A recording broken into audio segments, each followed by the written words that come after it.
and welcome to another episode of Wheels of Mercury. This time I'm going to talk about the releases I love in the winter of 2025 and 2026 from December to March. Now, I'm not going to waste any more time. I'm just going to get into the music releases I love during this time. Starting off with an album I heard back in New Year's Eve of 2025, and that is Weft with their album The Splintered Oar. This is the side project of one Mr. Charlie Anderson, who is the live violinist for Panopticon. Picture Panopticon mixed with Enslaved, and you pretty much got the sound of Weft. This is an excellent atmospheric black metal album, which you should definitely check out if you like those two bands. I have been waiting to talk about this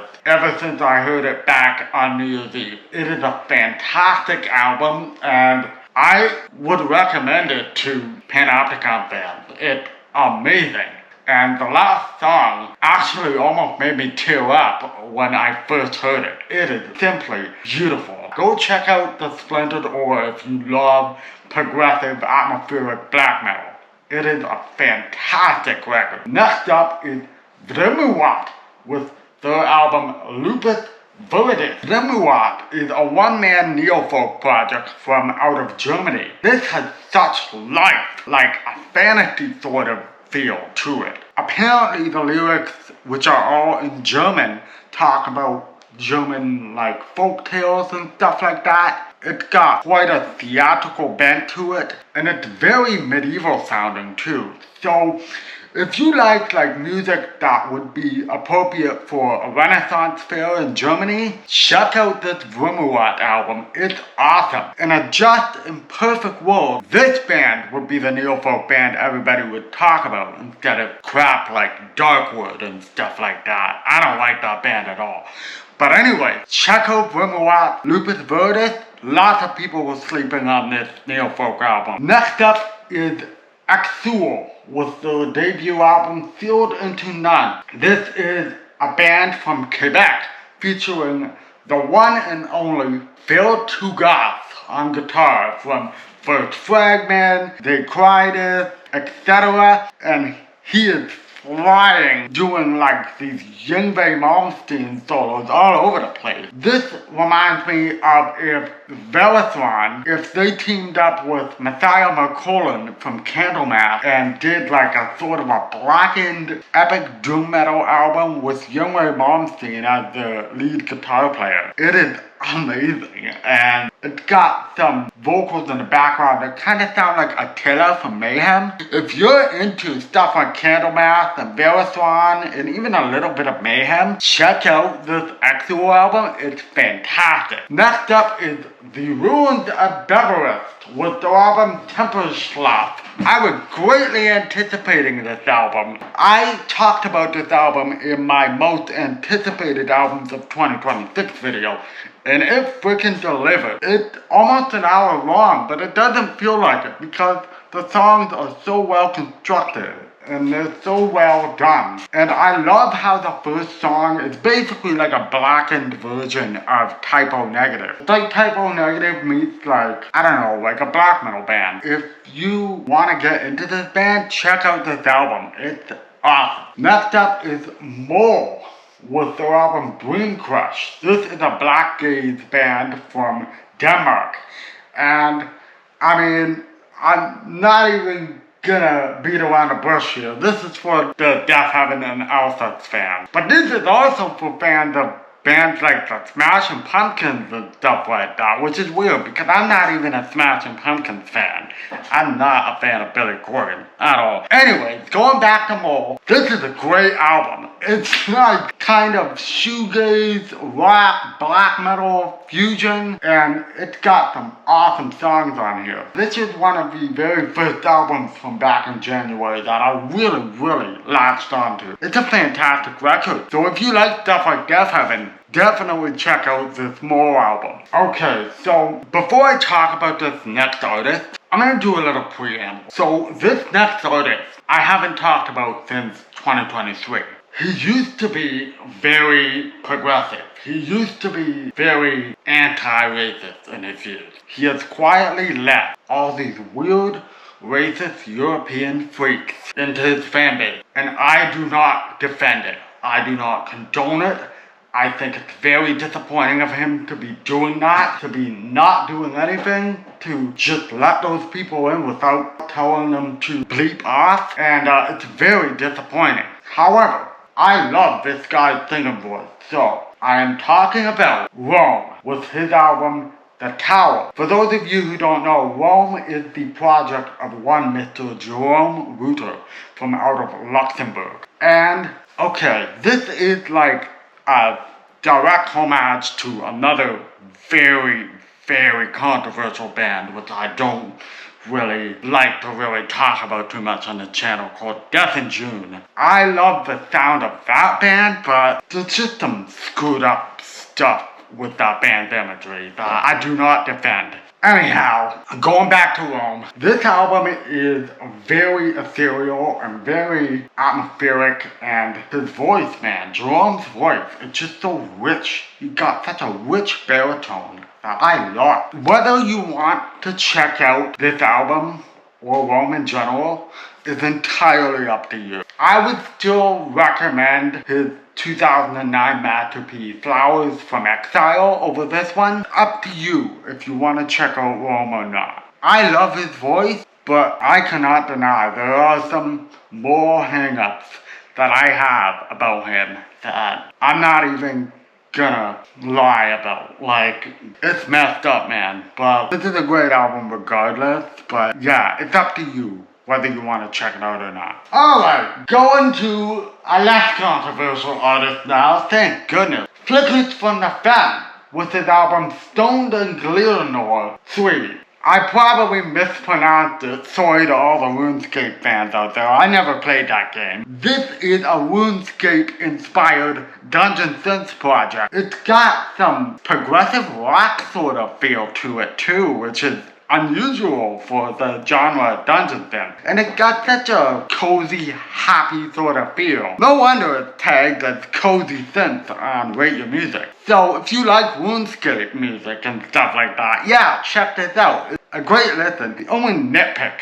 I have against it is that it's mixed way too loud. I have to turn it down quite a few notches in order to appreciate it. But regardless, this is a great dungeon synth album. And the next dungeon synth album I'm going to talk about is by the artist known as Elyvilon with his album The Shrouded Isle. This is more of a dark dungeon synth record with a lot of sparse percussion and a lot of dark keyboard soundtrack sort of vibe. It almost reminds me of like the score to Lord of the Rings, like the movie trilogy Lord of the Rings. It got that sort of feel. It's really, really cool. If you love dungeon synths, check out Elyvilon as well, The Shrouded Isle, a great record. Next up is probably the most mainstream artist on this entire list, Mitski, with her new album, Nothing's About to Happen to Me. I just listened to this album this morning, and it's great. It's probably gonna hold me over until the new Wyeth Blood album comes out, because she reminds me of Wyeth Blood a lot with her singing voice. Yeah, I really like all the tunes on this record. It's really good. If you're into like stuff like Wyeth Blood and other indie singer-songwriters, check this out. It's really cool. Bronze Hall with their album Embers of the Dawn. This is a one-man blackened heavy metal band from Finland. At first, when I saw the name Bronze Hall, when I checked out their first album, I thought this was gonna be sketchy. But it turns out, he's friends with the guy from the Finnish black metal project Kai Kavotia, which does not work with any sort of racist people. So that's cool. Shout out to Urso X on Bandcamp for shouting out my little review of it. Thanks for the shout out, man. If you love Hammerheart era battery mixed with a little bit of like Bloodfire Death era battery in the vocals, yeah, definitely check out this Bronze Hall album. It rules. Last but not least in the main list is an album I've been waiting to talk about as well. And that is the Minnesota black metal band Ashbringer was their album Subglacial.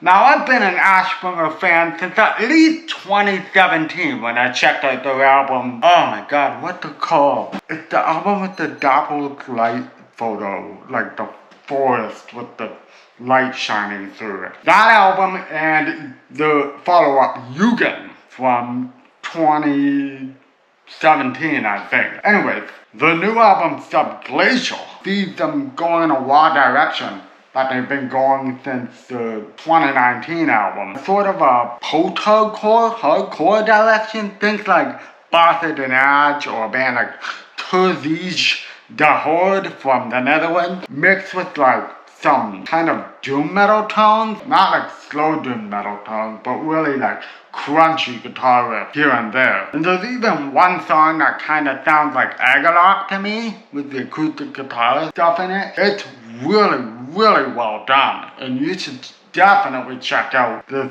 Ashbringer album if you love atmospheric black metal. It's really freaking good. The Glories and Outliers sections, of which I have 3 albums to talk about in this category. Iron Firmament was their self-titled album from all the way back in 2023. This is a great black metal group from out of the Pacific Northwest. They do a great job at balancing the super raw, dark throne-esque sound they've got going on with the more atmospheric Wolves in the Throne Room-esque ambient parts that they've got going on as well. It's a great raw black metal release, and if you haven't heard Iron Firmament, check them out. They're awesome. Next up is Beverast with their album Death in its Decadence. Usually Beverast does dungeon synth music, but here they go into a more like dungeon synth neofolk hybrid that reminds me of the first